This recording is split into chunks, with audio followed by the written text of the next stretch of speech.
not less than 11,000 megawatts. In order to make the sector attractive to investors and in line with the multi-year tariff order, service-based reflective tariff was introduced to boost power supply and ensure customers pay only for what they consume. This was followed by the National Mass Metering Program, thereby bringing to an end an era of estimated billing and revenue losses in the sector. There was also leadership change at the Transmission Company of Nigeria, TCN, as the managing director of the company, Usman Gur Mohammed, was relieved of his appointment, and Sule Ahmed Abdulaziz stepped in as the acting managing director. Projecting into the new year, sector players say the gains recorded in the year 2020 should be consolidated for Nigeria to overcome the challenge of inadequate power supply. For Deadline 360, Joshua Ojito.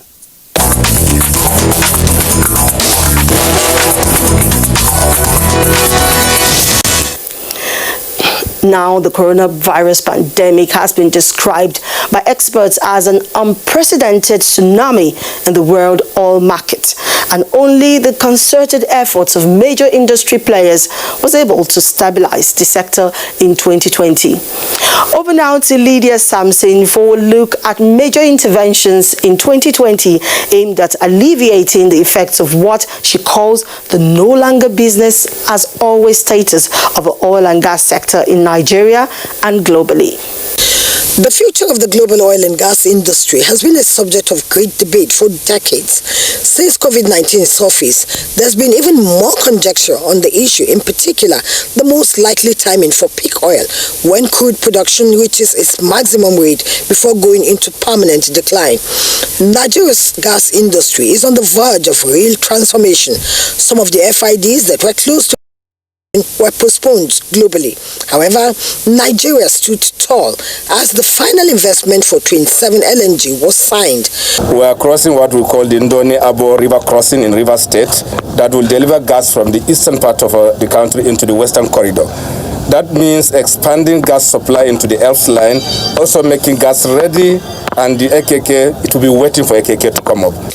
Government declared the year 2020 as the year of gas, and huge investment to increase Nigeria's value realization from her huge gas endowments from the Ajakuta-Kaduna-Kano gas pipeline.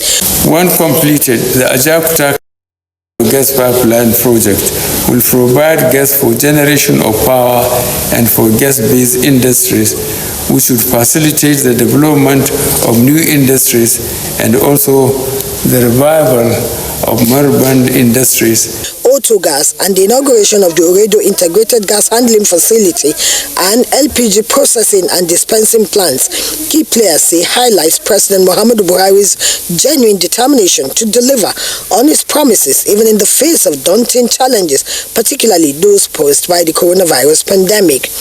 The administration of President Muhammadu Buhari has made unprecedented strides in the area of gas infrastructure development that will facilitate exploitation and monetization of Nigeria's massive gas resources. The global oil market through OPEC was instrumental in helping counter the impacts of the COVID-19 pandemic and in stabilizing the oil market through successful implementation of the Declaration of Cooperation Objectives and an unprecedented production cut.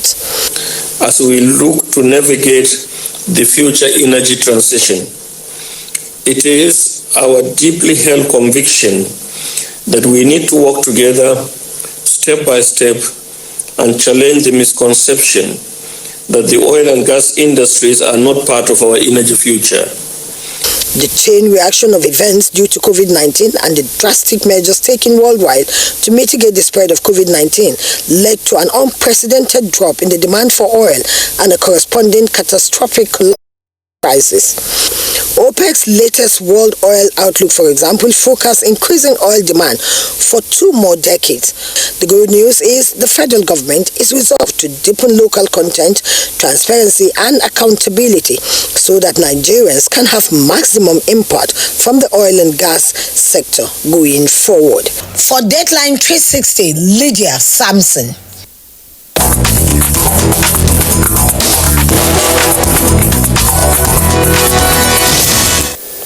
That is Dateline 360 for this week. Wondering what happened to health, which was a major issue last year? Let's just say we are saving the best for the last. Join us next week as we bring you the 2020 assessment of health, education, transport, and others. Till then, thank you for your company and Happy New Year again.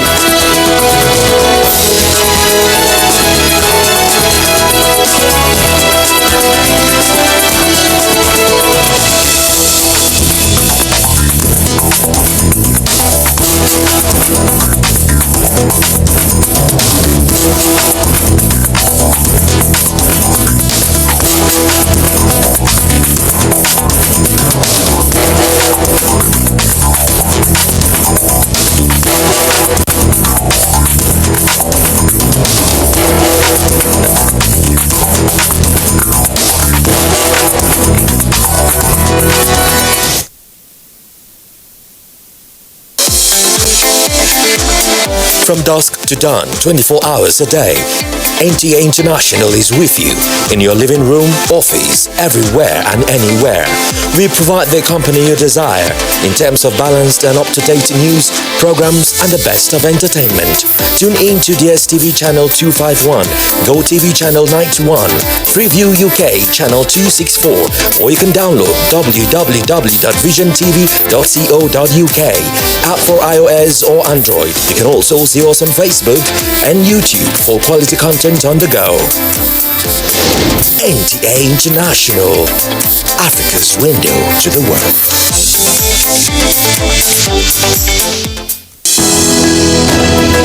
The counsel of our fathers.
The program, I am Omini Odan.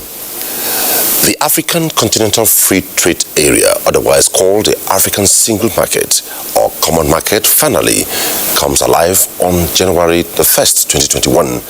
But before this, we shall take a look at the budget presentation by President Muhammadu Buhari on the 31st of December, signed 2001 budget into law.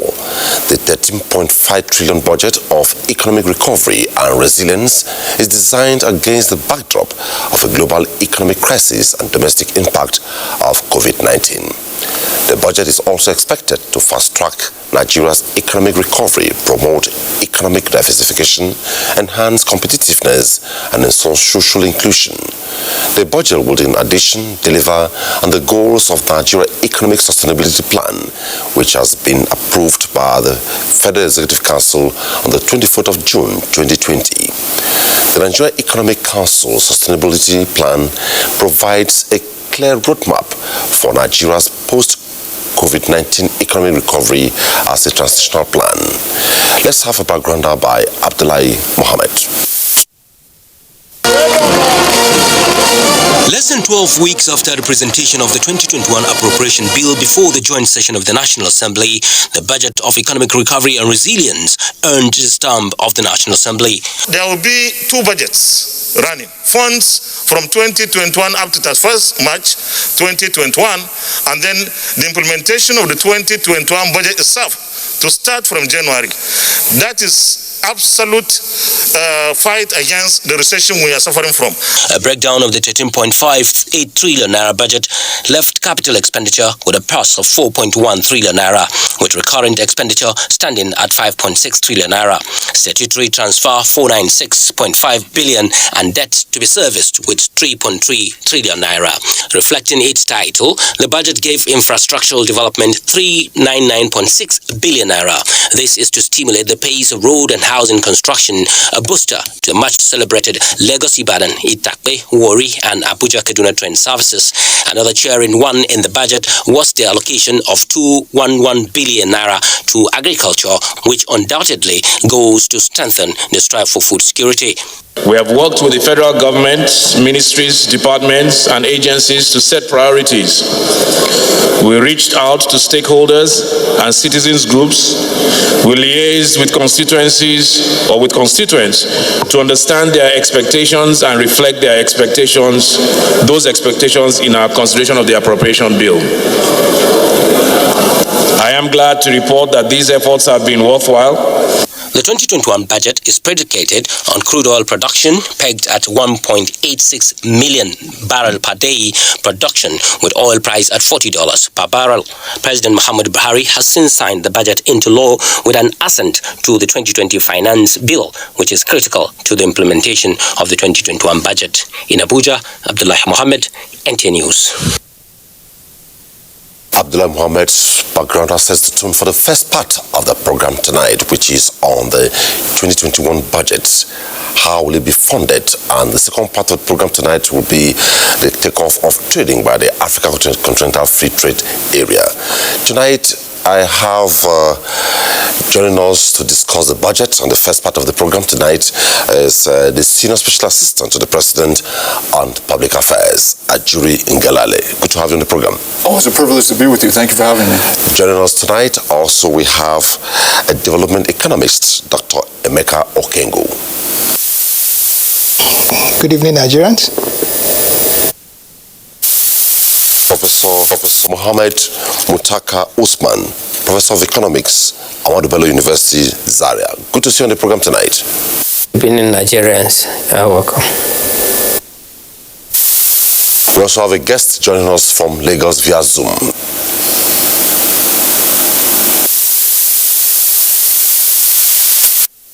We'll get to know about that. We begin now. At some point, we'll take phone calls and also some reports dotting the landscape of the country in the course of the program. But before then, let's take on the budget, beginning with the Senior Special Assistant to the President on Public Affairs. Budget of economic recovery, resilience designed against the backdrop of a global economic crisis and domestic impact of COVID-19. Basically, it's expected to accelerate the pace of Nigeria's economic recovery, promote economic diversification, enhance competitiveness, and ensure social inclusion. How? Thank you very much. Well, it's a great question, and the answer is multifaceted, because really we're attacking poverty, we're attacking the issue of economic diversification, we're attacking the issue of job creation from multiple angles. So let me just start from obviously the massive investments that we are making, that this administration is making under the leadership of President Muhammadu Buhari in infrastructure across the country. It's very reflective when you look at the allocations under the capital expenditure, where the money is going to and what it's being spent on. You would see, of course, that as has been a tradition since the inception of this administration, works and housing is taking the top slot in terms of capital allocations at about well over 400 billion naira. We are at a point now under the leadership of the president where it has now been determined that just doing or inserting new projects into the budget, that's no longer going to cut it.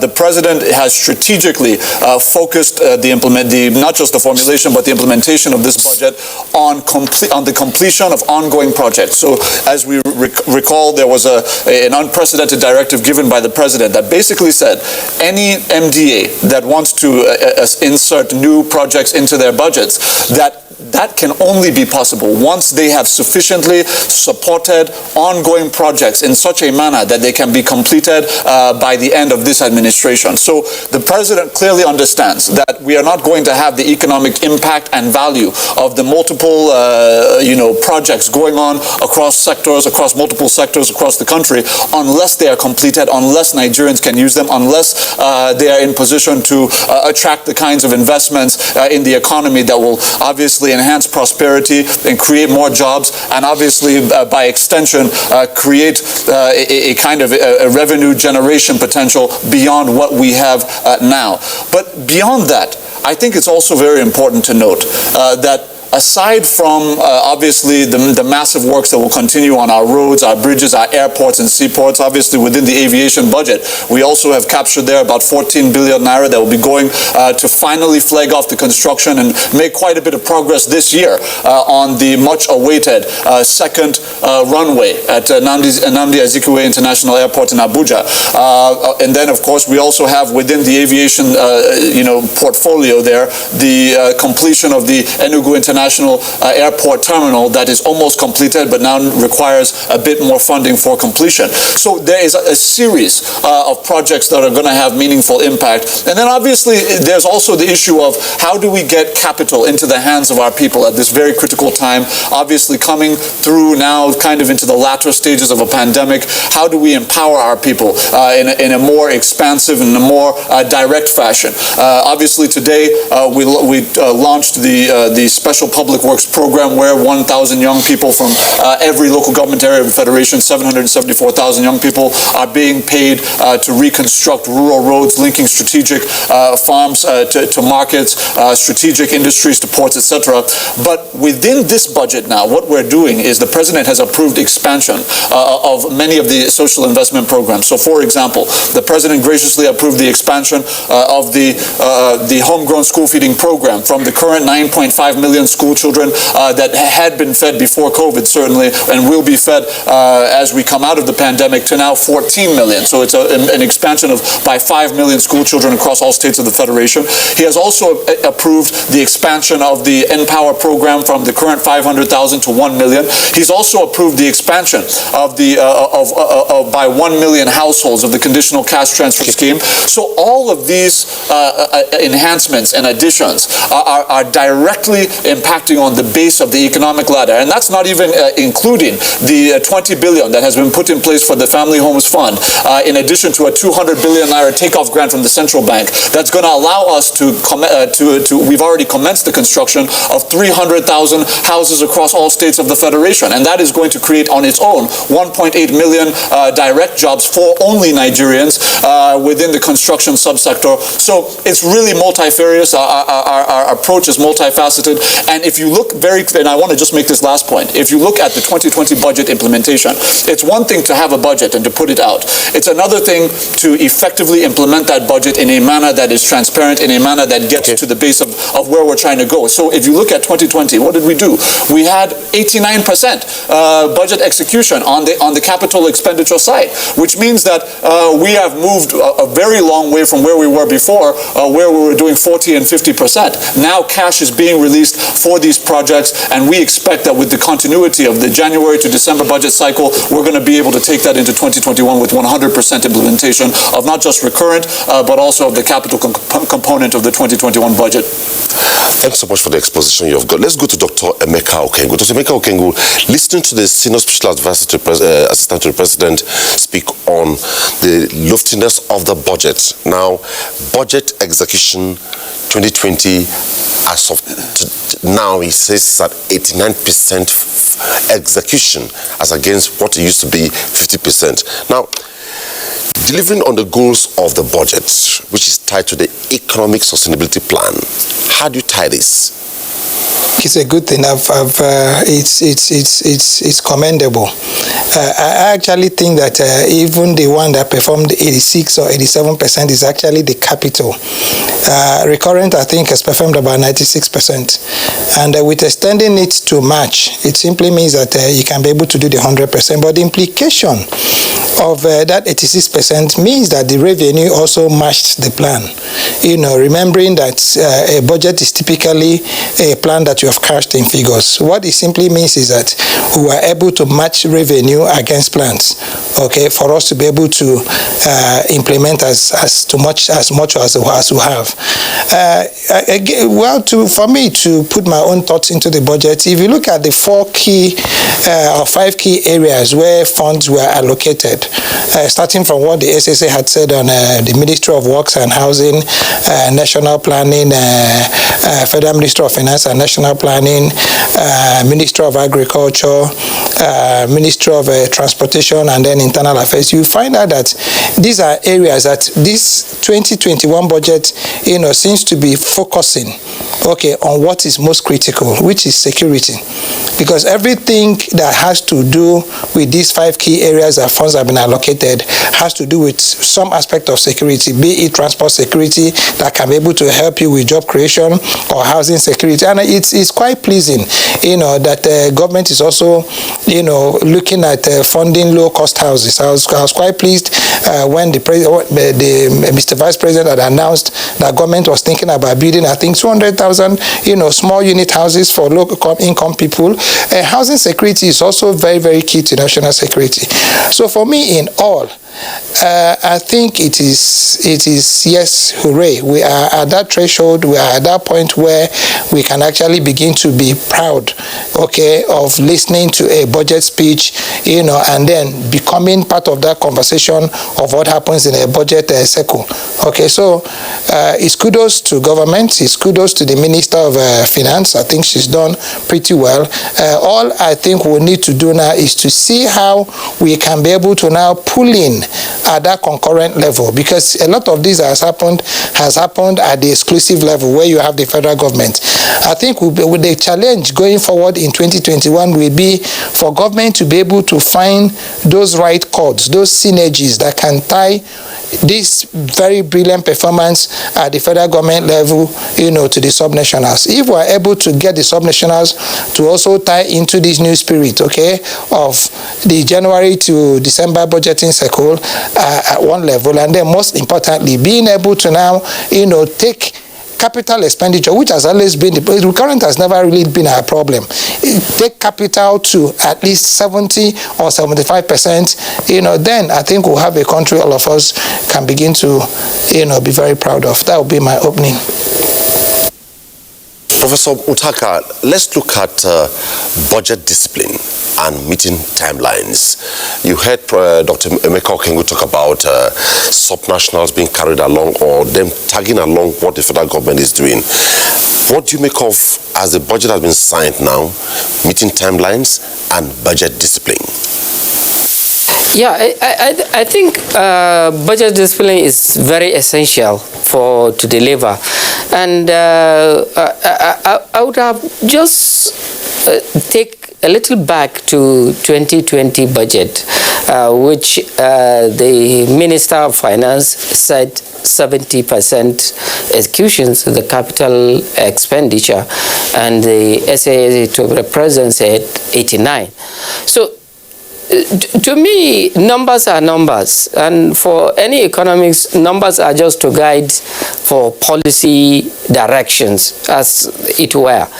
But it's highly doubtful if you execute 2020 budget at the rate of 89%, and the economy is still with high level of poverty as income inequality has increased, then what 90% are we talking about, or 80% are we talking about? So these are the issues. Sometimes it's good to tout numbers, but what's the real thing on the ground that we need to see? Is there any change in the economy as we tout those numbers?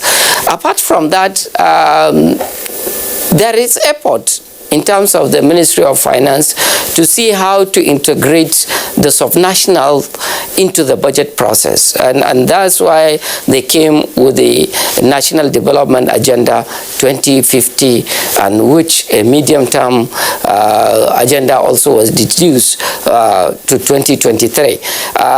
So these are kind of things that they bring the state together, and the capacity to bring that states and the states to do what they are expected is a different thing entirely. Because the capacity to some states to even participate in the agenda could not, because of the capacity that is lacking. So going forward is that budget is just expressions of intent. How do you take into cognizance what you have? For instance, in 2021 budget, you have a deficit of more than 3.6%, which is above the fiscal responsibility law in relations to GDP. So how do you fund it in terms of expanding the borrowing, and therefore the debt servicing will increase as we move forward? So the discipline need to look at issues in terms of how do you reduce wastages, how do you reduce large governance issues as it relates to the budget, as it were. So in essence, the state must be brought into forth in terms of the planning of the budget, in terms of the executions of the budget. So therefore, I feel that National Planning Board should be reinvigorated in such a way it does its functions in trying to address the issues of budget discipline in terms of subnational and the federal level. That's served as our opening discussion. Still on Dr. Emeka Okengwu, before I come to Ajuri, during the budget presentation, I remember one appeal Mr. President made was on the need. One of the problems has been disrespect for the rule of law, which affects the budget. Now, what do you make of this appeal by Mr. President? And also, what are your comments briefly also on timelines and budgeting and discipline? The rule of law is all about interpreting what you call your legal frameworks, okay, or the spirit behind the budget. And it's all about releases, if you may. It's all about timelines, if you may. It's all about, projects, if you may. It's all about being able to now adhere to the principles that govern, your budgeting. Now, the rule of law can also be where you might be able to capture what you call your corruption. And corruption necessarily does not have to do, with taking away the funds directly. You could also now do with misappropriation. You could also do with maladministration. Okay? You could also do with nepotism. You could also do, with moving from one subhead to another subhead without approvals. Okay? So it's a gamut of when you talk about the rule of law. It's all about adhering to those principles, that govern your budgeting process, or your budget implementation process rather. Because right now that you have a budget, the next thing that we're going to be doing will be to now, do an implementation process that now must be adhered to. But that adherence, again, you must remember, would also be driven by availability of funds. Okay, because remembering that you need to find this money, before you can begin to spend it. So part of this fiscal responsibility also has to do with your being able to align your fiscal and your monetary policies to be in sync, with that implementation plan that you have put into place. So when the president talks about the rule of law, I want to deduce that he's talking about all these things put together, but centralizing it on everybody putting their hands on the tilt, and then avoiding a situation where somebody now tilts the cat, either through the way of maladministration or misadministration or corruption or stealing or whatever it is that negates the principles of that implementation process. So I think that the plea of Mr. President, or the charge rather of Mr. President, is that he's not going to take any prisoners. He expects everybody to be up and doing, and then people must be responsible, okay, to their callings and duties, especially when it comes to public service. I think that's what I make out of it. Back to Ajuri. You want to respond to some one of them? Yeah, oh, absolutely. Okay. You know, well, first of all, my good friend Mutaka, I always enjoy engaging with him because he always has a standard point when he appears. He always says, you're saying numbers, but where is the impact? So I want to just remind my good friend Mutaka of the impact. When he says that the budget is just a mere expression of an idea, so to speak, I would challenge him to look at what projects have been in previous budgets from 2016 to date, and what are you seeing on the ground in terms of the counterpart funding we put in place for the Lagos-Ibadan Expressway, the Lagos-Ibadan Rail Line, which obviously we began construction in 2017. In 2020, our people are riding all the way from Lagos through Abeokuta to Ibadan on that rail line. That's a very real project that people can go and touch and sense and experience. Just one out of so many roads, bridges, airports, seaports. Look at Port Harcourt International Airport. What was it when Mr. President came into office? What is it today?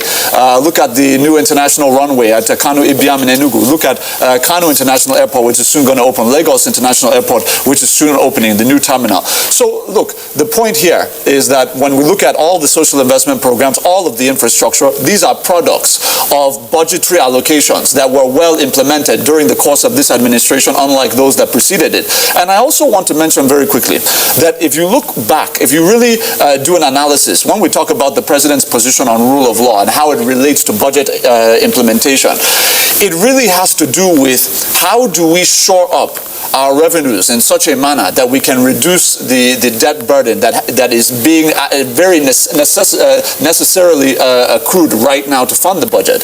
What do I mean? Right now we have a current debt to GDP, the revenue to GDP ratio of about 6%, and we're trying to get to 15% by 2023. That is only going to be possible by the effective implementation of the current strategic revenue growth initiative by this administration. What does that involve?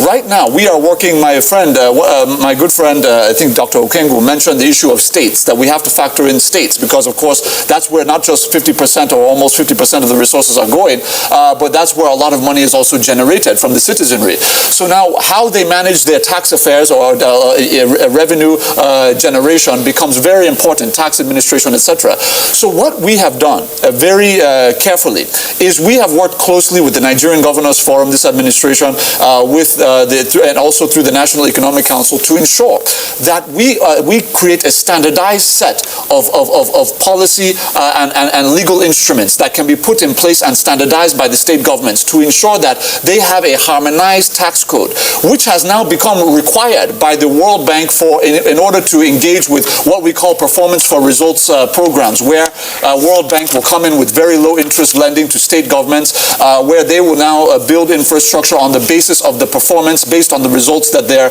seeing with the money that has been released. In order to key into those kinds of programs, there is a requirement that states must have a harmonized set of tax laws and amendments that would enable them to harmonize their tax codes in such a way that we can eliminate illegal and double taxation, multiple taxation, and also to ensure that we phase out this trend that we've had in various state governments since 1999 in particular, where state governments tend to bring on private sector consultants and they're contracting out and outsourcing tax administration in their states to the cost of not just the taxpayers, but also to the cost of effective revenue generation within those states. So what we've now done is we've said, if states can phase that out entirely, meaning that they take full ownership over their tax administration and collection issues, then they're going to have more revenues instead of paying consultants percentages of taxes being collected. The second thing we've also challenged them to do is to take up to really deploy properly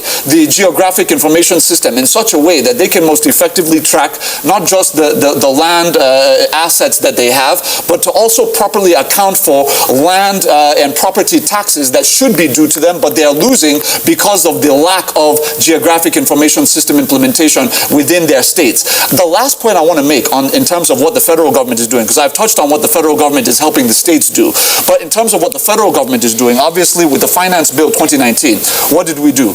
We put in place the marginal increase in VAT by 2.5%, which has obviously raised revenues not just for the federal government, but mostly for state governments. We also put in place tax exemptions, so that now, if you look at the state governments in the country, they are now in the micro, small, and medium scale enterprises in the country. They've seen their company income tax obligations reduced to 0% for those who are generating less than 25 million naira in profit annually. For those generating more, which are medium scale enterprises, we've reduced it from 30% to 20%. All of these have been put in place to ensure that we can enhance the liquidity for our MSMEs, so they have more financial space to operate and not just sustain, but expand their existing operations.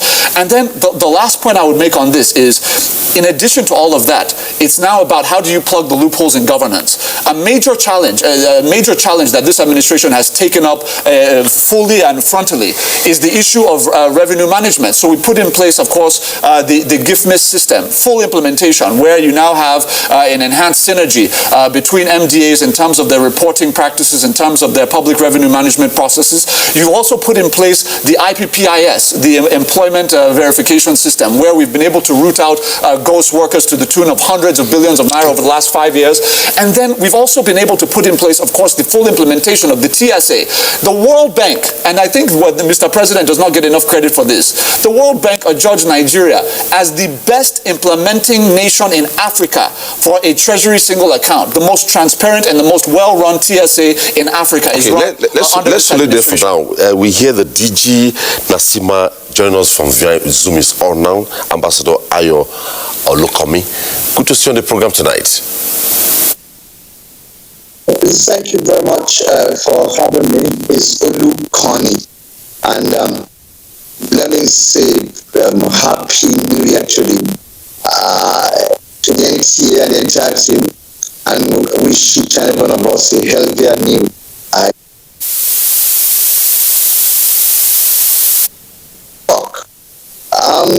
I want to also thank the SSA for the budget, the examination of the budget, the vision as far as what the budget wants to achieve. The intention, like they said, the budget of hope, the intent was to be done. But I want to come in from the perspective of the privacy by the president just at the nick of time before the new year rolled in. We, Nasima, announced and welcomed that development, and we were indeed very glad that this is an indication of the readiness to do things at the right time at this time of the next year. Applauded that decision. But we also said that, look, at the end of the day, there are three main things as far as achievement of the various goals under the budget: implementation, proper implementation. As last the budget itself is concerned, we must remember the vision of this government that identifies the private sector as the engine and growth of development. And I think that is an area which, of course, we would like some more explanation, especially the sector. As far as implementation itself is concerned, it's key and very important. And I also like to make a quick reference to the Economic Sustainability Plan, which was put in place when the Economic Sustainability Plan, of course, also flowed into the budget.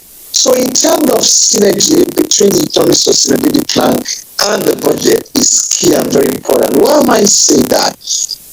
I saw today, maybe a few days ago, the Bank of Industry was explaining about a fund, which is one of the things under the Economic Sustainability Plan is going to be concerned, and that funds, that portals have been opened as far as SME accessing the funds, 75 billion. There's also a rigo. But we refer to the experience we had last time when 50 billion fund was released and we had to go through NISA as well as from that the money was too little and too slow in coming. So in terms of this particular budget, it is key and very important taking on board. And that's why we're seeing as NACIMA, the National Chambers of Commerce, Industry, Mines and Agriculture.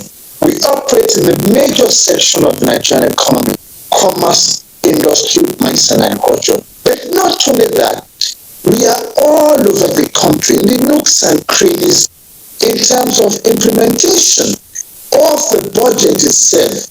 From the perspective of what I said, that the role of the private sector in implementing this project is key and very important. And that's why it's necessary, of course, at the nick of time in terms of bringing to come on board in terms of what exactly is to be implemented. If you take a good example, in terms of the mining sector, a very good example, I'm just using that as an example, and the government said that, look, listen, government is no longer there, the private entities, in terms of that particular sector.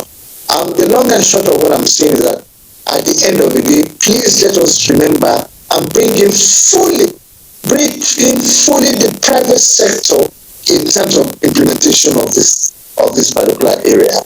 I just thought I should, like they said, I'm very fond of the saying of the late Marukumo, that is, campaigning poetry, but you govern in prose, which means looking at the nitty-gritty aspect of it. We've had a budget, but implementation, what do you want to do? And that's why I'm saying that the private sector should be in partnership with government as far as this is concerned. Create more space for the private sector to be able to operate and help in terms of implementation of this other budget. Thank you, sir. Well, quickly before we wrap up this segment, I'll allow the SSA to give an overview. We have talked about budget discipline, timelines, and the DG has been talking about implementation. For the much time we have for this, how do you cap up? Well, I think in summation, it's really just to understand that, budgets have real consequences on the lives of real people. And nobody understands this more than the president. And that is why he takes with utmost seriousness the fullest implementation of this budget, just as he did with the 2020 budget, which is why we're now seeing a concurrence in terms of ensuring that even the 2020 budget has now been extended to March while we're operating the 2021 budget as well, just to ensure 100% execution. Now, one of the areas that's really frontline on the minds of many Nigerians, obviously, is security.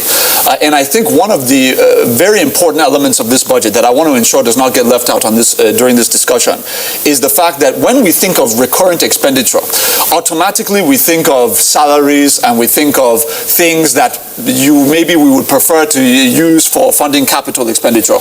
But in this particular budget, the president has made maximal use of the recurrent expenditure to ensure that we are now creating a system where excellence is being rewarded, where we can create a system of merit within the public service. What do I mean? We have seen an expansion, a marginal increase in the recurrent expenditure profile within the education sector and the Ministry of Education to ensure that we create meaningful reward systems for our teachers who are providing excellent results, excellent teaching capability to our students. We're also seeing an expansion of the allocation, recurrent allocation to the Ministry of Police Affairs. Why? Because it was a key part of the EndSARS movement that we better fund our police officers with enhanced salaries, with enhanced bonuses and allowances. So this budget also takes that into account. So in as much as we fixate very naturally on capital, I think it's also important to note that within the recurrent expenditure profiles for teachers, for police officers, even for our men and women in the armed forces, the president has ensured that inclusive of those recurrent budgets, you also have allocations for expansion of welfare packages for them and their families as they go out and they fight for us. And on the capital side, for security, within this budget, we also have a very important allocations for the acquisition of 3 new JF-17 Thunder aircraft fighter jets, in effect, jointly produced by the Chinese and the Pakistanis. What it allows us to do is it enhances our air air-to-ground capabilities in terms of our striking capabilities, guided missiles, reconnaissance. I mean, it does a lot for us. That's on the one side. In addition, the president has also approved within the budget the procurement of a new hydrographical survey ship, which will enable us to be able to, for the sake of marine transport matters, for the sake of even naval security, maritime security, will enable us to have more accurate information as it relates to landing points, as it relates to dredging, as it relates to both economic and security factors on our seas. So if you look at all of that, it's basically coming at a time when the president has ensured that we can be outfitted with indigenous drones being built in Kaduna, indigenous armed personnel carriers being built in Ogun State. These things were not done before 2015. DICON being resuscitated, all of this is under the leadership of this president. And I think in terms of security, this budget goes a long way, not just in terms of recurrent, what I've mentioned, but in terms of capital, at ensuring that we don't lose any ground in the war against those who threaten us and threaten our way of life in this country. Thank you so much. That's much we can take on this segment of the program tonight, which was a look at implementing the 2021 budget. And I must say at this point, Dr. Mika Okengu will stay on, Professor Mutaka will stay on, and Olukomi joining us Zoom will stay on. At this point, we'll sign off the Senior Special Assistant to the President on Public Affairs. It was nice having you on Tuesday Live tonight. Always a privilege. Thank you. Next leg on the program is the African Continental Free Trade Area. Was founded in 2018 with 54 out of 55 countries in support. 36 countries out of 54 countries ratified the agreement on January 1st. The takeoff of the experts say are of the opinion that African Continental Free Trade Zone area will create the largest free area in the world, going by the number of countries participating in the market. The market could actually connect over 1.3 billion people across the continent, with expected gross domestic product valued at $3.4 trillion if its full potential can be realized. Expectations are that over 30 million will be lifted out of extreme poverty in Africa and may boost the income of nearly 68 million others who live in lower class. Export will also rise, and global demand for our goods and services will increase with good implementation. But the common market must be prepared to rise above unforeseen challenges and fast-track the economy to global leaders. Now let's see this background put together by Chimobi Walter Naji before the program commences. After negotiations and counter-negotiations ensued at Kigali, Rwanda, where 44 African countries put pen to paper in agreement to a long-sought-after dream of having a more robust trade engagement between African countries, which before now was about 10% of their external trades. The general objectives of the agreement are to create a single market, deepening the economic integration of the continent, establish a liberalized market through multiple rounds of negotiations, aid the movement of capital and people, facilitating investment, move towards the establishment of a future continental customs union, achieve sustainable and inclusive socio-economic development, gender equality, and structural transformations within member states, enhance competitiveness of member states within Africa and in the global market, encourage industrial development through diversification and regional value chain, agricultural development and food security, as well as resolve challenges of multiple and overlapping membership. We deserve to congratulate ourselves on these major achievements that has been made possible thanks to the African nations' will and their faith in the vision of the founding fathers. Africans should take particular pride in reaching this agreement at a time of growing protectionism and rising trade tensions that threaten economic stability and progress around the world. This is an an event that gives hope to the African people who want to construct a prosperous Africa. Our research and experience has shown that the successful implementation of the CFTA will create synergies and transform Africa into one of the GVC factories like we already have in Asia, Europe, and North America. On July 7th, 2019, Nigeria signed the Africa Continental Free Trade Area Agreement in Niamey during the 12th extraordinary session of the Assembly of the African Union, and subsequently ratified its membership of the agreement on November 11, 2020, after several consultations from various sectors, including Manufacturers Association of Nigeria, the Micro, Small and Medium Enterprises, as well as constituting a presidential committee for the implementation of the Free Trade Agreement. We know the benefits and understand the challenges. For us as a government, our expectation from this agreement is job creation for our youth, increased production of our local raw materials, and ultimately exporting quality made in Africa goods. We must ensure that Nigeria's position remains that such integration must be rules-based, with built-in safeguards against injurious practices. I have already started engaging with three of the world's top automobile makers who very much are looking forward to when we will conclude the rules of origin negotiations so that they can consider to move the production of their components from South Asia to Africa. This is what we want.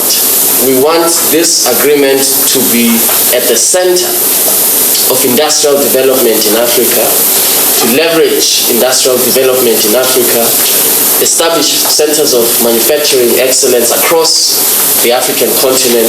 With this Continental Free Trade Agreement coming into existence, Nigeria is focusing attention on its areas of comparative advantage, including agriculture, manufacturing, and services. In Abuja, Chimubi Walter Naji. Of trade at the African Continental Free Trade Area, effective January 1st, 2021. That background has set the tone for the second part of the program, and I have joining me is a trade lawyer and economic lawyer, Ken Okowa. Good to have you on the program. Thank you very much. Still with us tonight on the program, we have Dr. Emeka Okengu, a development economist. Thanks for joining us once again, Dr. Okengu.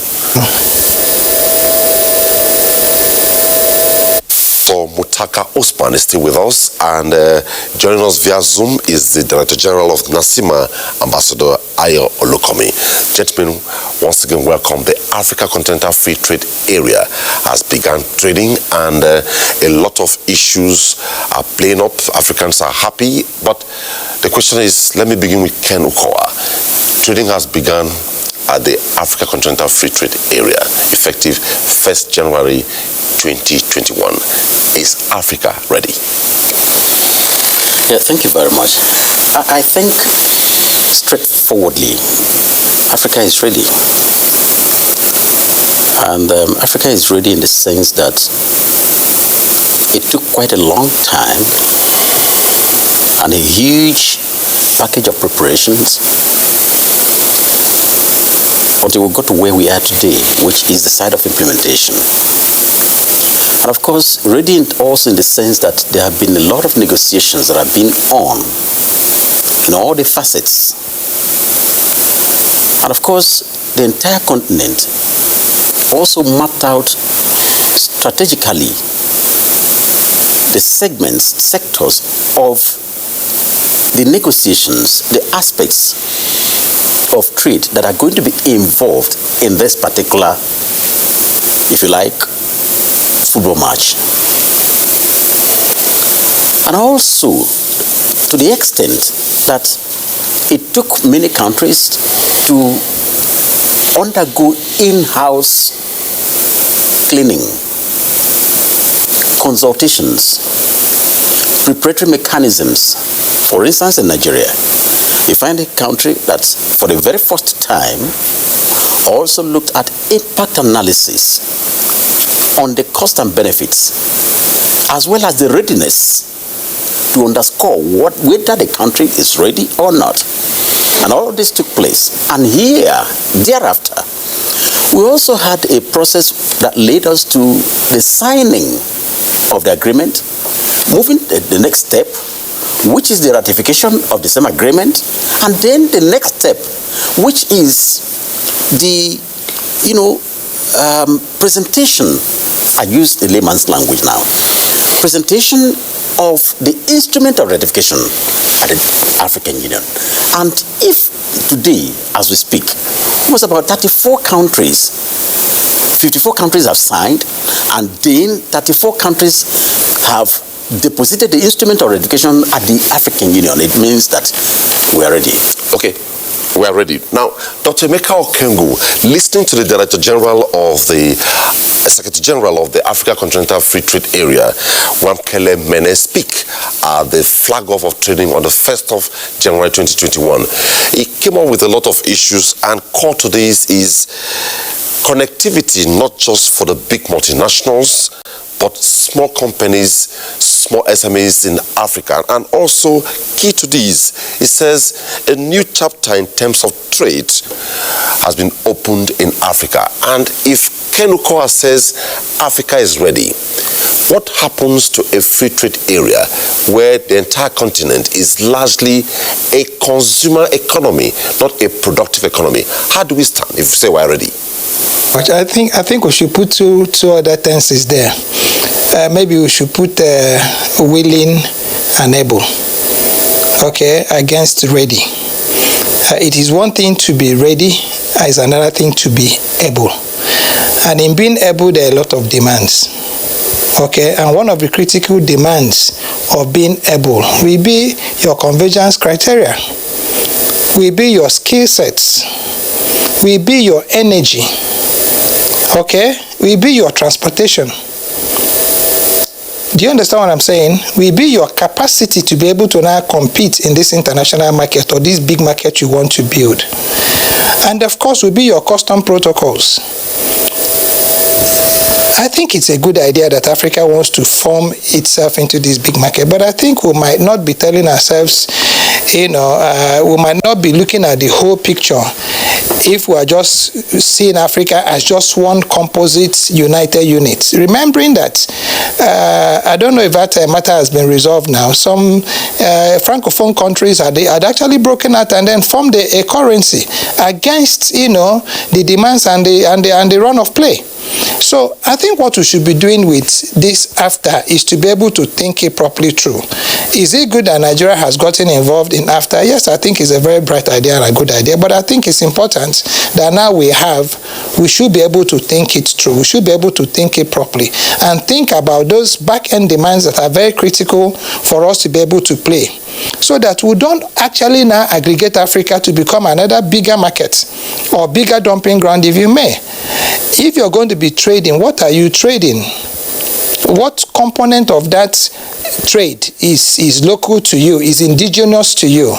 Okay, what component of it is driven by your technologies? These are the kind of things that we need to think through. We might not be able to have it already, but it's important that when we now identify where these gaps are, we're able to now work towards closing those gaps and not to wish them away. It is something to sign agreements, it's something to backslap and say, okay, fine, we're actually ready. And again, you talk about communication, that's also very, very key. Okay, have we been able to now, develop these communication skills that can also help us in aggregating what it is we want to do as this Africa we are? Have we actually turned in? What about our visa laws? Okay, there's so much that needs to be worked out, Odio, my brother, that I do not think, if you ask me, that we will be able, remembering that I agree that we are ready. But I'm also saying, are we able? And it is that ability that I think I want us to be able to, deepen our thoughts on a little bit.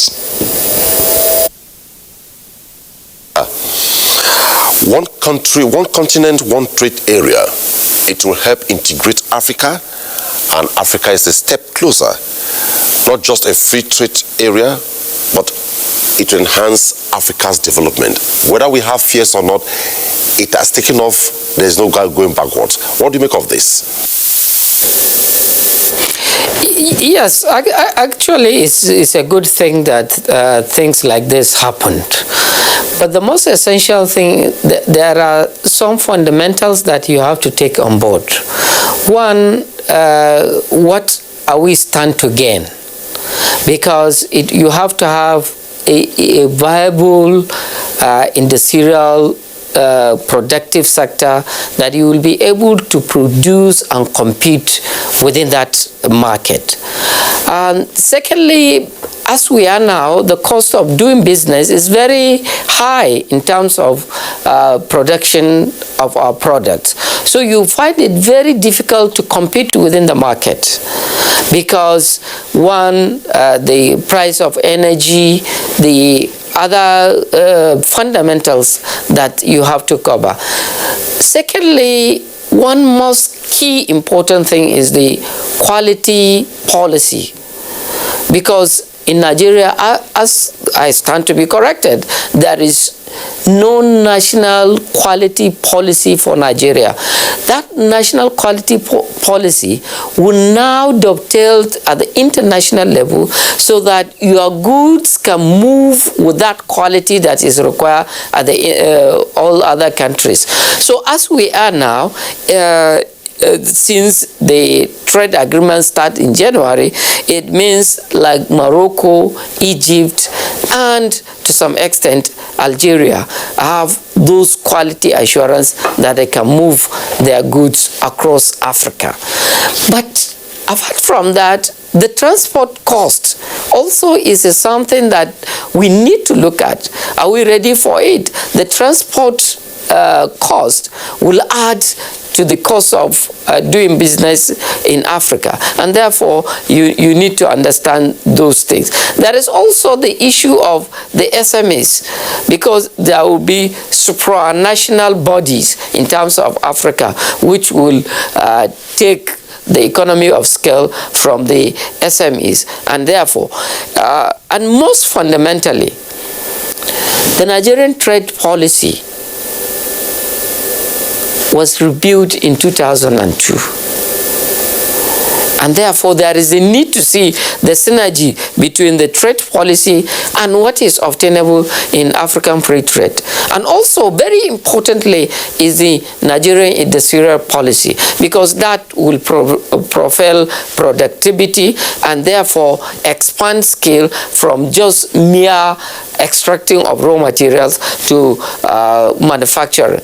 And how that industrial policy is well grounded to face this.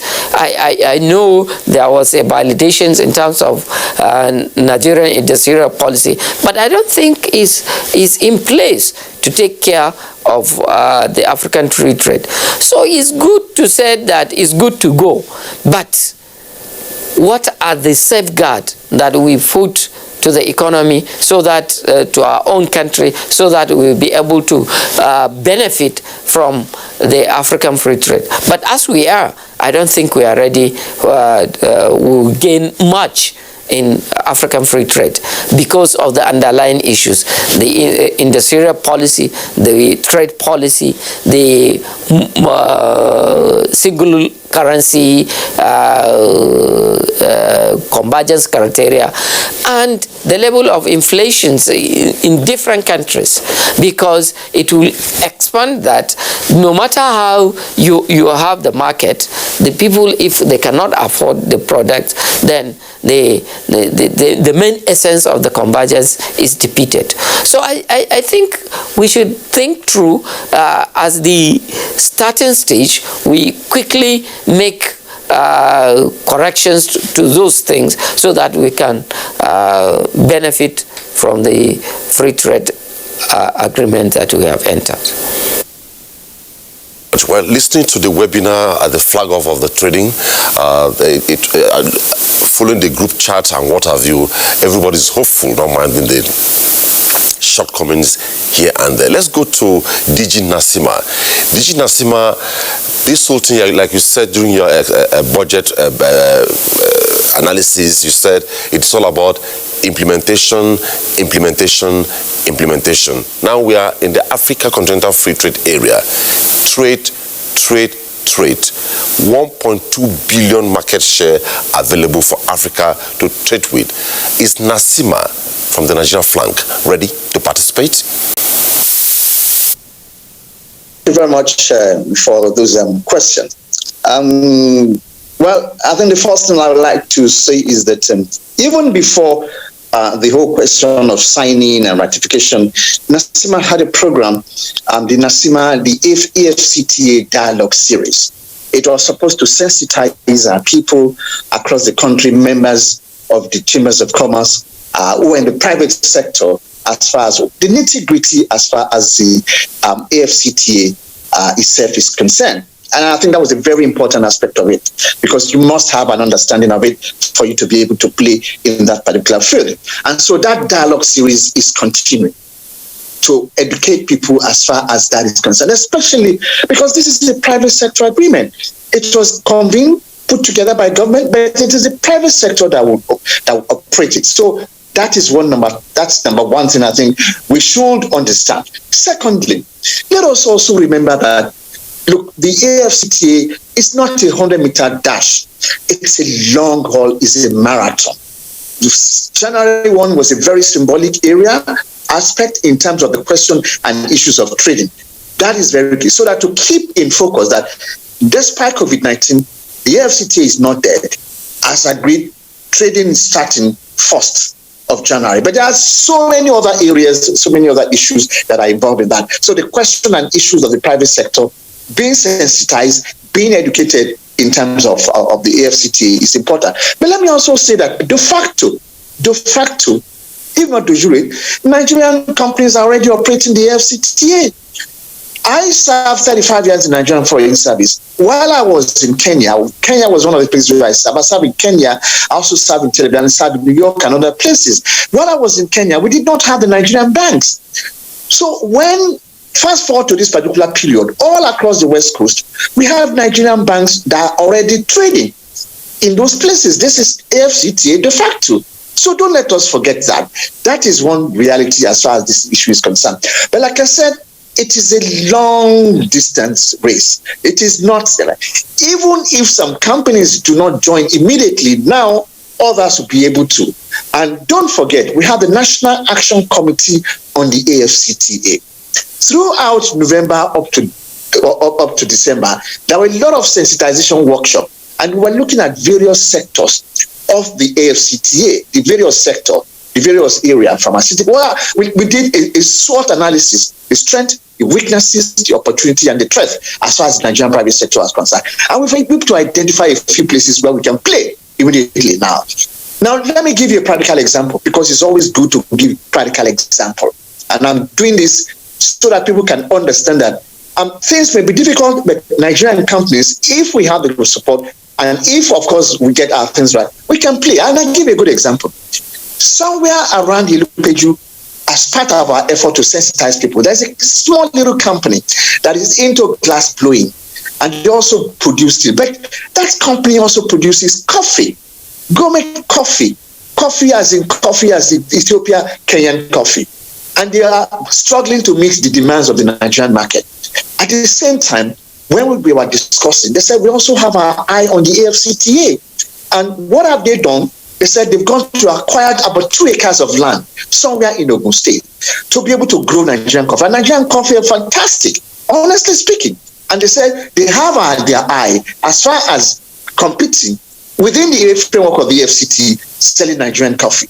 And they said they have their eye to compete with Kenyan coffee, Ethiopian coffee. So that tells you that there are private sector outfit.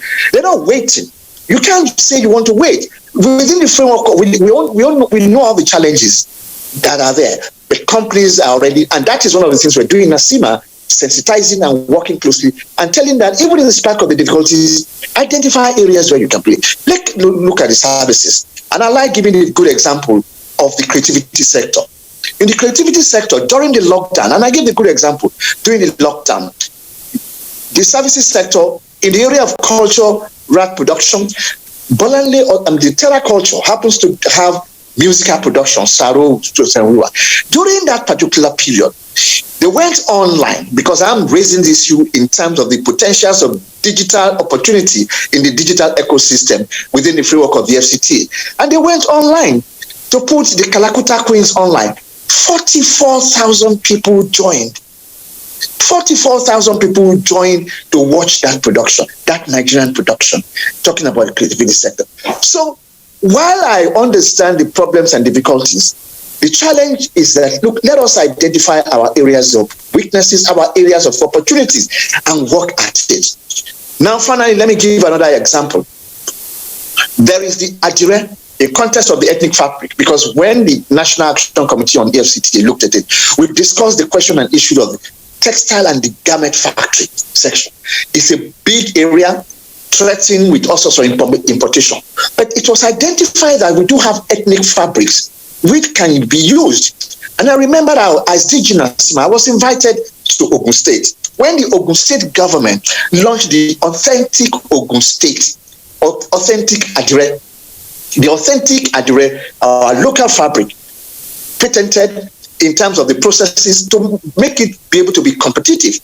So the intention of Ogun State government was to capacitate a lot of the women who are in that particular area to produce authentic Ogun fabrics, Adire, and we see the potentials in that particular case as far as the AFCT is concerned. So we'll be able to identify that despite the difficulties in the garment sector, there's a small little niche area in terms of ethnic fabrics in which we can play. And of course, as a foreign service officer, 33 years across Nigerian foreign service, and of course, Nigerian missions abroad, honestly speaking, when you wear Nigerian dresses outside in those places, and then our women with their kele, of course, you can't miss it. This is Nigeria. And I also served in Tel Aviv. I served also in Vienna. I remember there was a carnival, the Adire Festival, and a lot of demands on us, because our people who are in the fashion industry can also create, they can also create fashion and haute couture out of this. So, in terms of especially the MSCB, and that's why I'm through the phone line that will be displayed on the screen, and also to our Twitter handle at TuesdayLiveNTA. When we'll come back after the reports, which I'm looking at issues of the 8 regional economic blocks, the issue of common currency, the issue of the EPA and AFCTA, WTO, and other factors, all to sustain the conversation if Africa is really there to treat as a free trade area.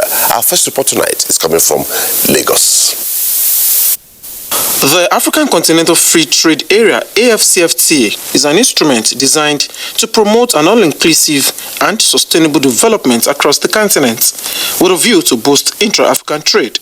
A continent with an economic value of $3 trillion and a market of 1.2 billion people, no doubt, Africa's largest economy and the most populated in the continent, having the right policies in place, stand a more better chance than any other multinationals in trade facilitation. Revenue that will be coming from local economy, talk about Federal Inland Revenue Service and all other state revenue, is expected to increase significantly. And more importantly, we're going to be seeing an expanded manufacturing sector. This will also mean Nigeria GDP will grow beyond $500 billion as it is at the moment. Taking advantage of the large market size and huge scale of operations in the macroeconomic segment of the market to drive an increased production capacity in the agro-allied and other mineral resources sector, economic analysts submit will serve as a catalyst for revenue growth. Local value addition in our food and beverage sector is quite high. The local value addition in our oil and gas-based industries is also potentially very high. The local value addition in our mineral-based industry, particularly cement, is also very high. So for segments of the economy with high local content, the chances of high competitiveness within the context of the African Continental Free Trade Agreement is high.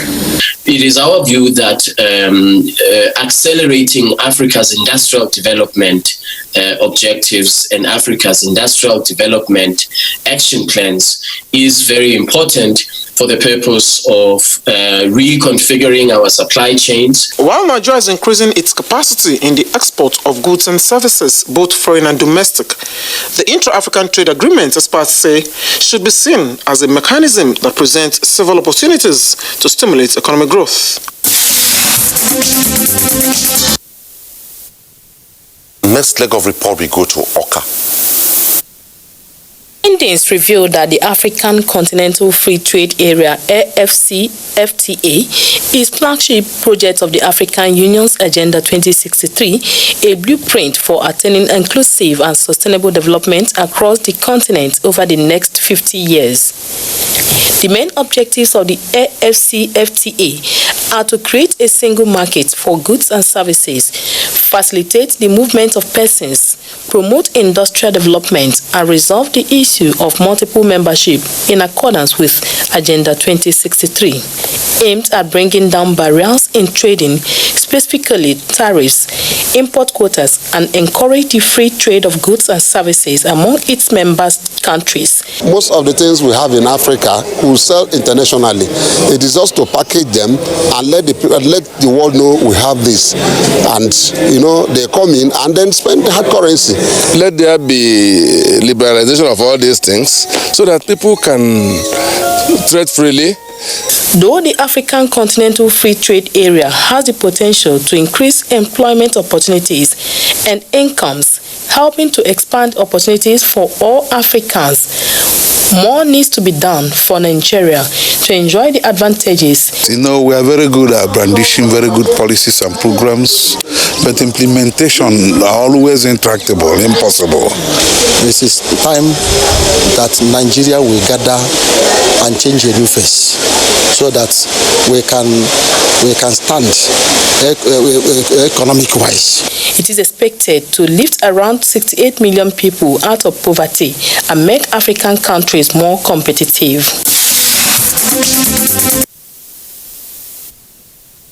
Still on the conversation, let's go to Osun. 2018, Africa reached a landmark agreement to create a free trade area. Nigeria, with the largest economy on the continent, joined the pact on July 7, 2019, after initially pulling out of the agreement. With the commencement of the African Continental Free Trade Agreement on January 1, 2021, a financial expert, Yinka Anjus, is excited that not only Nigeria as a whole, but Osun State, where it resides, will benefit immensely from the trade agreement. Osun State in particular is an agrarian society. In other words, Osun State to take advantage of its agricultural endowment. Do you know that in this state, each local government has its own God-given resource? In Ire, it's onions. In Ikirun, it's kola nut. Let Osun State not waste time to take advantage of this, so that this state can have IGR that will supersede what it's getting from the center. Osun State government indirectly has been preparing for this trade deal, as recently Governor Boyega Oyetola inaugurated a free trade zone which will house an international trade center in addition to an inland port at Dagbolu near Osogbo, the state capital. We have 9 aggregation centers whereby agri-products ranging from cashew to palm kernel.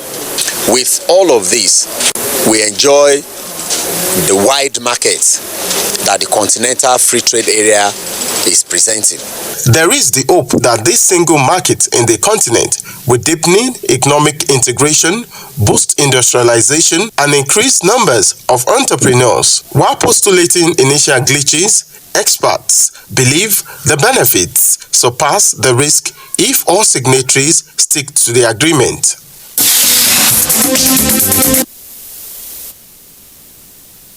We leave it there for now and take other reports later. The focus once again is the takeoff of trading at the Africa Continental Free Trade Area. Well, Ken, let's take a different leg now. Let's look at the politics of it. We have the regional economic blocks. playing out in all this? And by the last count, I understand there are 8 regional economic blocks. If they are not mainstreamed and synergized, or they work in silos, how will this all play out? Okay, thank you very much. Maybe before I look at this, can you please quickly allow me to, make a few comments on the subject of readiness or otherwise. I think it is a bit late to talk about readiness, preparedness of going into the agreement now. We have already done all of this. I think it's important to also inform Nigerians, or remind us rather, that it took the president a long time to sign this agreement. Why? Because the private sector called the president and said, look, we cannot. There are a lot of things that need to be done. Essentially, we need to have an impact analysis of the cost and benefits. And we also need to engage in consultations. Now, it was because of that, I'm not speaking for the president, I'm not speaking for the government either. And the president, in his wisdom, set up a committee that looked at the impact and readiness of Nigeria. It took over several months. And then the document came out. And then thereafter, the president also insisted that there must be consultations. In fact, consultations held in 6 geopolitical zones. I remember vividly. And thereafter, the entire report of the consultations came down, and then that gave rise to the setting up of the National Action Committee. That is on the implementation of the AFCFTA today. Now, if we, after all of these processes, and Nigeria now delayed the signing until the 7th of July 2019, we cannot be talking about readiness any longer. But I think what we should be talking about now is what lessons have we learned from those preparations, number one. 2, what are there lessons that we have learned from the negotiation process that could help us in other negotiations for us? Number 3. Now, the contents of this negotiation, this AFCFTA, and don't forget, apart from the AFCFTA agreement, which is about 178 pages, apart from this, there are also protocols that are aligned to it. In trade, that's what we call single undertaking.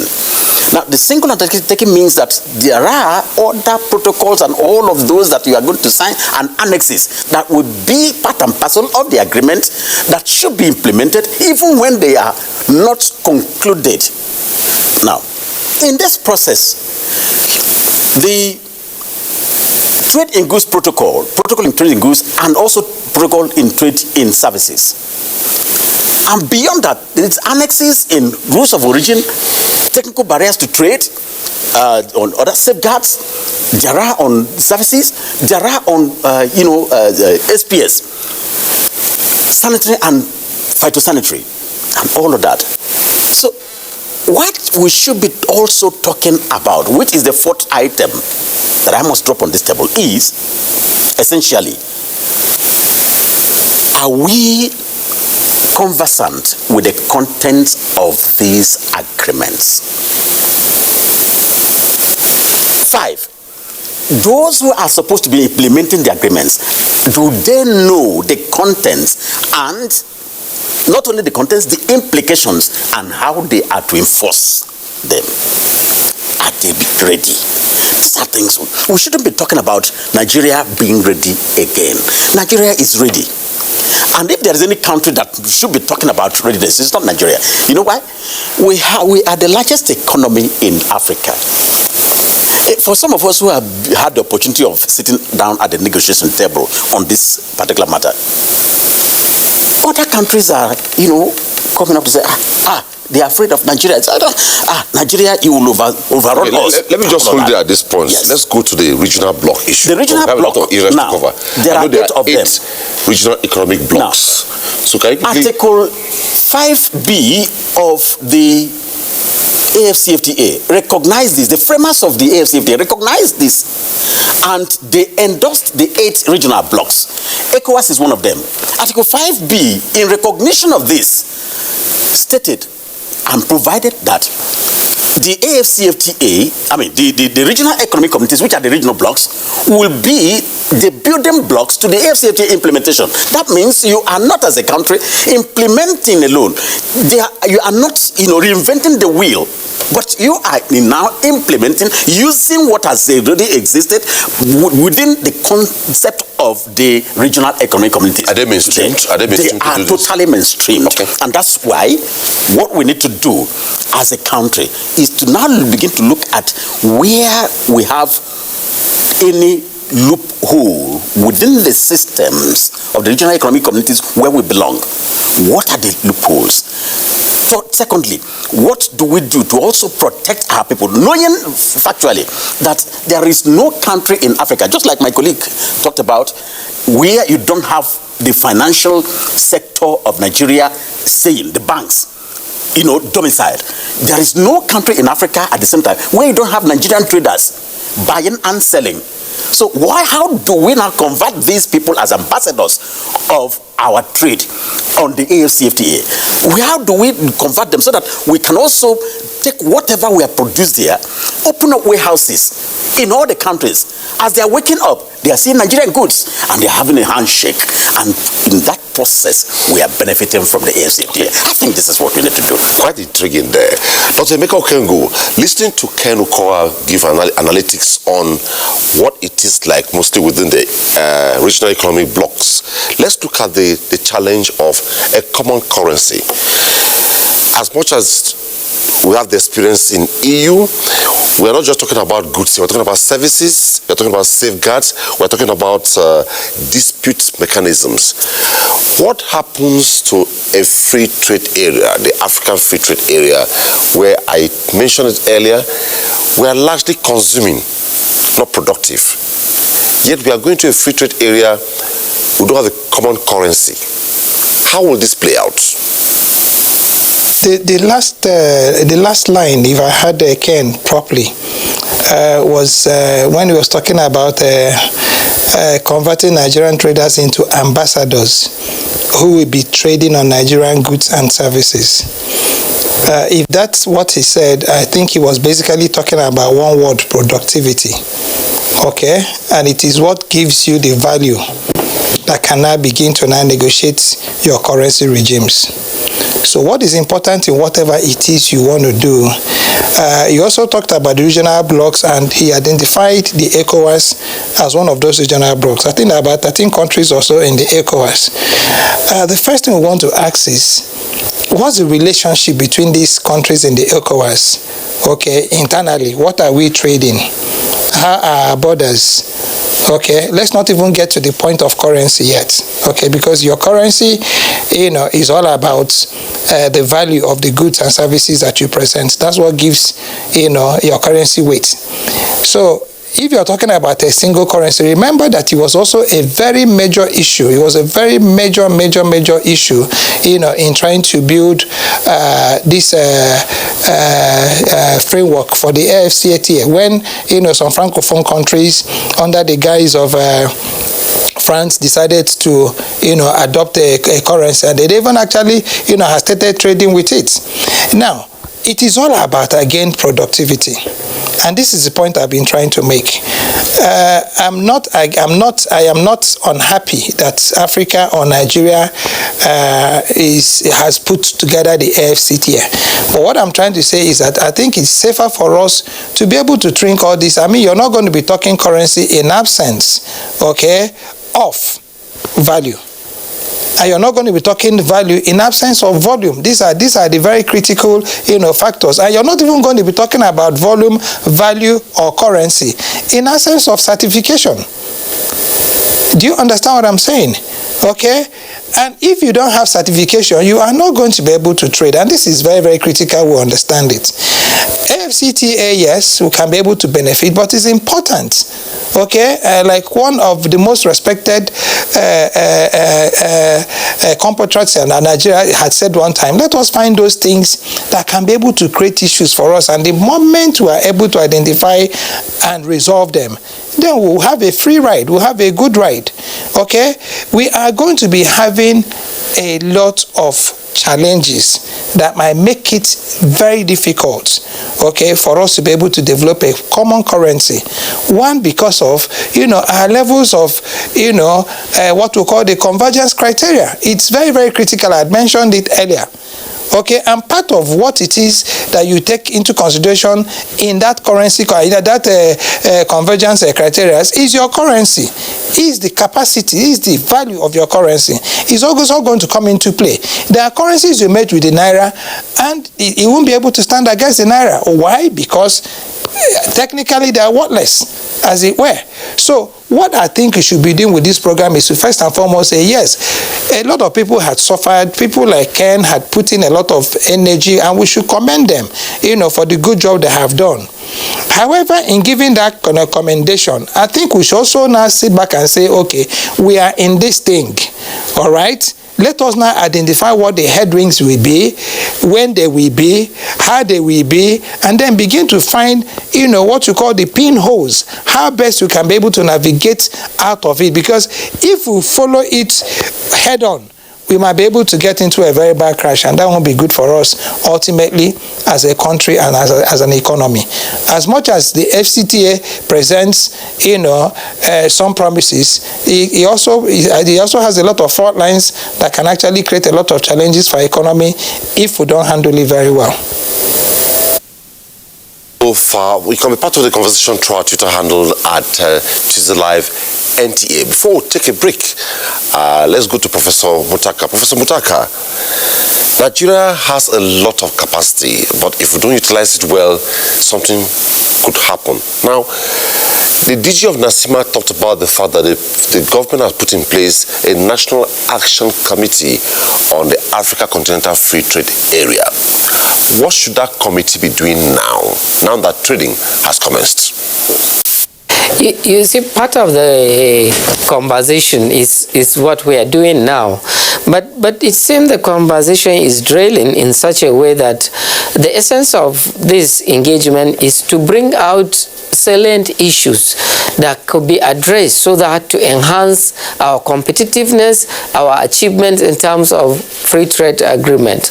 Not saying that, look, everything is rosy, but there are so many critical things that, like, I remember Ken is part of the team that we fought for economic partnership agreement with ECOWAS. Why we said we are not going to benefit and Nigeria should not sign. Within the ECOWAS sub-region, UMAO and the other thing went and signed that agreement. So it is the same issues that we will look at critically in terms of free trade in Africa. What are we going to gain? What are the things that we are going to bring to the table? So how do we sharpen our competitiveness and our advantage so as to achieve? Not just to say, yes, everything is rosy, and at the end of it, we end up without gaining anything. So in essence, what I'm trying to say is that we should look at it very critically in terms of what are our lacks so that we can improve it before even the full-blown trade system take off. For instance, what could you do from now to institution the Nigerian industrial policy? How do you improve the trade policy so as to capture all those lapses that you can lock up so that Nigerians can benefit? But without certifications, you can't even compete because your goods cannot go out of your shores because they are not satisfied. So these are some of the issues that I think we should be discussing, and it should be open up. The implementation committee should look at those issues, what the SME can gain, what problems are likely they will get, what problems can we address before going into full sessions of this free trade agreement? These are the issues that we are trying to canvass. It's not that Nigeria cannot compete, but compete must be guided. Guided in the sense that there are principal procedures that you have to follow. So that principal procedures is what we are saying that it should be guided and should be made well in terms so that we can successfully achieve the desired objective. So, Mutaka, we'll come to DG Nasima after the break and take in some reports. We'll take a break. When we return, we'll take some reports and sustain the conversation.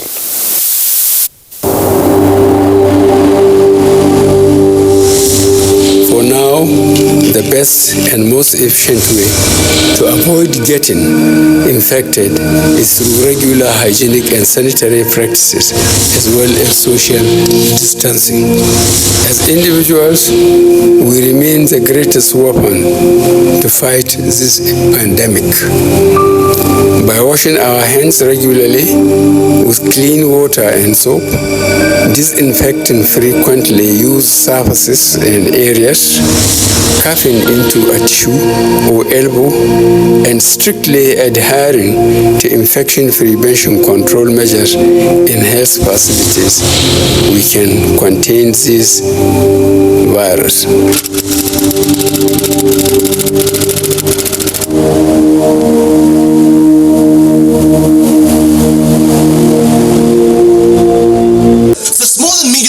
Development Agency of Nigeria is here to help you succeed. Smedan gives you entrepreneurship training that will make your business grow big. It can create access to finance. Smedan can help you prepare a good feasibility study and link you up with the finance institutions that will fund your business. It can also create access to market through local and international trade fairs, opportunity fairs, and exhibitions.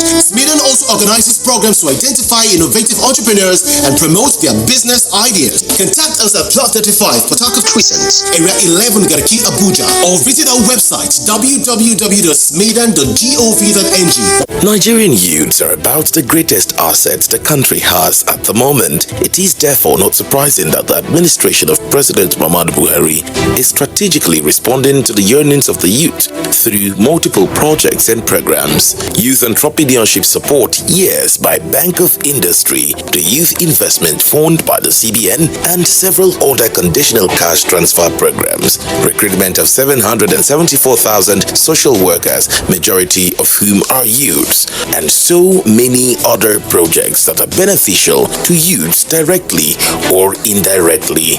If the administration can do all this, definitely with a degree of patience and time, it can achieve more. Nigerian youths must come together to say no to terrorism, no to vandalism, and no to all disruptive tendencies. Hashtag Youth for Greater Nigeria. Pacifying the youths, unifying the nation.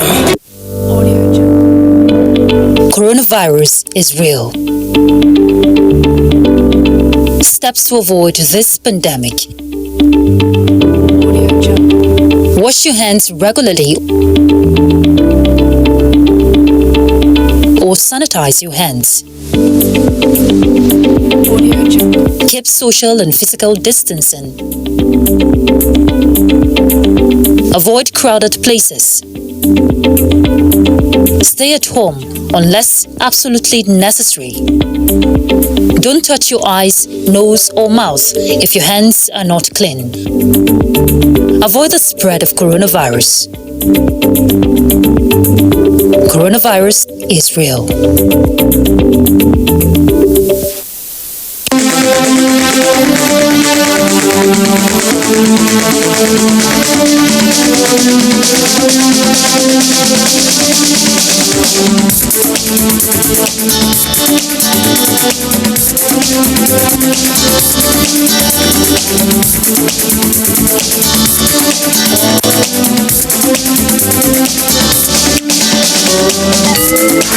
NTA Tuesday Live, a network issue-oriented innovation talk show. Stay tuned. If you take a broader look at the entire scenario, it is global. You come down to Africa, it is regional. If you further break down, you come to the regional blocks and what have you. The focus again is the Africa Continental Free Trade Area. When we take the next two reports, we go to the DG of NACIMA to sustain the issues around regional trade and dominance. Who takes charge? But before then, let's take this report from Delta State. Located about 20 miles from Sapele in Delta State, the Cocoa Free Trade Zone, with a land allocation of 2,327 hectares of land and a seaport, is still at its initial stage of construction. Though the Cocoa Free Trade Zone is still at its exploration stage, investors are said to have started investing in the central processing facilities. Today we have Kwale Industrial Park and Agro-Industrial Park in different cities that are in various stages of development, and of course we're also collaborating with the federal government to see that we get approval of those parks. The Kwale Industrial Park, sitting on 1 hectare of land, has huge deposits of oil and gas with proximity to the oil and gas pipelines. The park is still in its take-off stage. In Kwale, you have so many gas operating companies, and the gas pipeline from Oben to the east passes through there. Delta State has competitive advantage in oil and gas. Delta State also has high quality crude, low in hydrocarbons. Therefore, the processing of gas and petroleum in Delta State is cheaper. The proposed agro-industrial park in Ogwashoku, one of the star projects of the state government, is still under construction. This further demonstrates the state's commitment to an economic zone with multi-functions of industry, commerce, trade, recreation, tourism, and residents to attract foreign investment. Delta State Governor Dr. Ifeanyi Okowa has assured the funds needed to complete the Ogwashoku Industrial Park has been made available, and it will be completed within the lifespan of his administration.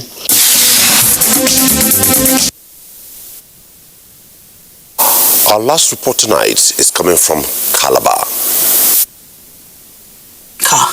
Has been described by many as the rising continent, where economic performance has proved to be resilient despite turbulent international events.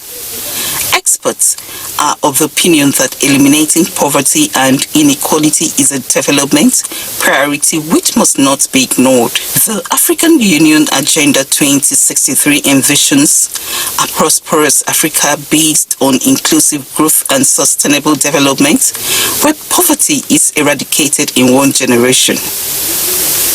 While Cross River State is benefiting from the energies of young people through their ability to work, changing economic indices need skilled and educated workers. You need to go back to farm, to plant corn in order to be able to meet up demands of industries in Nigeria. So that is a very big market, and in fact with that you can maximize profit. So if we have this importation or exportation of goods, of services, the area of tourism, people moving up and down into Cross River and out of Cross River, we discover that we export what we have here, and tourism to a large extent would lift the financial base of individuals in Cross River State. So if there is this free movement, one major cost, which is the cost of movement of goods and services, will be reduced.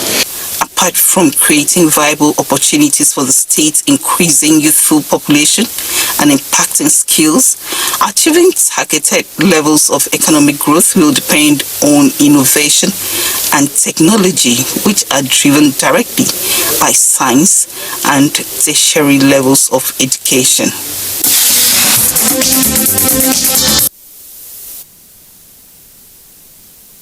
DG NACIMA, listening to the reports and looking at the core issues, there's no going back on the Africa Continental Free Trade Zone, but how do we mainstream to be at par with all the key players, both in the public and private sectors